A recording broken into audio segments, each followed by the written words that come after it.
ಮನುಷ್ಯ ಜನ್ಮ ಬರೀ ತಿಂದುಂಡು ಸತ್ತು ಹೋಗಲಿಕ್ಕೆ ಬಂದಿಲ್ಲ. ಏನೋ ಒಂದು ಕಾರಣ ಇರಬೇಕಲ್ಲ. ಏನು ಕಾರಣ ಏನದ? ಮನುಷ್ಯನ ಬಂದ ಕಾರಣ ಈಗ 84 ಲಕ್ಷ ಜೀವರಾಶಿಗಳನ್ನು ದಾಟಿ ಬಂದದ ಈ ಮನುಷ್ಯ ಶರೀರ. ಏನೊಂದು ವಿಶೇಷ ಇರಬೇಕಲ್ಲ ಅಂತ ಅಷ್ಟೊಂದು ಕ್ಷಣವೂ ವಿಚಾರ ಮಾಡೋದಿಲ್ಲ ಮನುಷ್ಯ. ಕೇವಲ ಪಶು ಸಮಾನರಾಗಿ ಆಹಾರ, ನಿದ್ರಾ, ಭೋಗ, ಭಯ ಇವುಗಳಲ್ಲೇ ಕಾಲಯಾಪನೆ ಮಾಡ್ತಾನೆ. ಒಂದು ದಿವಸ ಶರೀರನ ಬಿದ್ದೋಗ್ತದೆ, ಮುಗಿತು. ಈ ಮತ್ತು ಪುನಃ ಹುಟ್ಟಿ ಬರೋದು, ಜನನ ಮಾಡೋ ಸಂಕೋಲೆ ಅನ್ನೋದು ಗೊತ್ತಿಲ್ಲ ಮನುಷ್ಯನಿಗೆ. ಗೊತ್ತಿತ್ತಂದರೆ ಈ ಪರಿಸ್ಥಿತಿ ಆಗೋದಿಲ್ಲ. ಕರ್ಮಭೋಗ, ನಾವು ಜನ್ಮಾಂತರದ ಕರ್ಮಗಳನ್ನು ಸವಿಸಿಕೊಂಡು ಪಾಪ ಕರ್ಮಗಳನ್ನು ಹೊತ್ಕೊಂಡು ಬಂದಿದ್ದೀವಿ. ಬಂದು ಪುಣ್ಯಕರ್ಮಗಳನ್ನು ಮಾಡಿ ಪಾಪ ಕ್ಷಯವಾದ ನಂತರ ಜ್ಞಾನ ಪಡ್ಕೊಂಡು ನಾನು ಯಾರು ಅಂತ ತಿಳ್ಕೊಂಡು ಹೋಗಬೇಕಾಗಿದೆ ಮನುಷ್ಯನಿಗೆ. ಅದೆಲ್ಲ ಬಿಟ್ಟು ನಾವು ಇಲ್ಲಿ ಆಯುಷ್ಯ ವ್ಯರ್ಥ ಕಳ್ಕೋತ ಕೂತ್ರೆ ಏನು ಬರ್ತದೆ?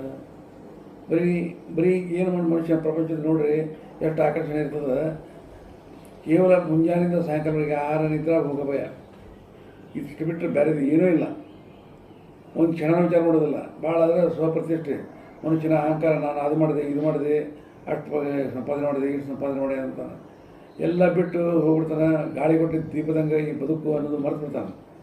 ಯಾವತ್ತ ಗಾಳಿ ಬಂದಾಗ ಆಗ್ತದೆ ದೀಪ ಅಂತ ಗೊತ್ತಿಲ್ಲ. ಬಡ ಪ್ರಾಣಿ ಇಷ್ಟ ಪರಿಸ್ಥಿತಿ ಜೀವನ ತಗೊಳ್ತಾರೆ. ಎಲ್ಲ ಬಂಧು ಬಾಂಧವರು ಯಾರು ಬರೋದಿಲ್ಲ ಕೊನೆಗೆ. ಎಲ್ಲರೂ ಇರೋರಿಗೆ ಅಷ್ಟೇ ಬಂಧು ಬಾಂಧವರು, ನಮ್ಮವರು, ಇವರು, ಚಿಕ್ಕಪ್ಪ, ದೊಡ್ಡಪ್ಪ ಅಂತೇಳಿ. ನಂತರ ಯಾರೂ ಬರೋದಿಲ್ಲ. ಒಬ್ಬರೇ ಏಕಾಂಗಿಯಾಗಿ ಹೋಗ್ಬೇಕಾಗ್ತದೆ. ಏಕಾಂಗಿಯಾಗಿ ಬಂದೀವಿ, ಏಕಾಂಗಿಯಾಗಿ ಹೋಗ್ಬೇಕಾಗ್ತೈತಿ. ಒಂದು ಕ್ಷಣಾರ ವಿಚಾರ ಮಾಡ್ತಾನೆ ಮನುಷ್ಯ, ಅದು ವಿಚಾರ ಮಾಡೋದಿಲ್ಲ. ಆದರೆ ಮನುಷ್ಯ ಇದು ಭಾಳ ಅವಶ್ಯಕತೆ ಇದೆ. ತನ್ನನ್ನು ತಾನು ತಿಳ್ಕೋಬೇಕು. ಅದು ಜ್ಞಾನ.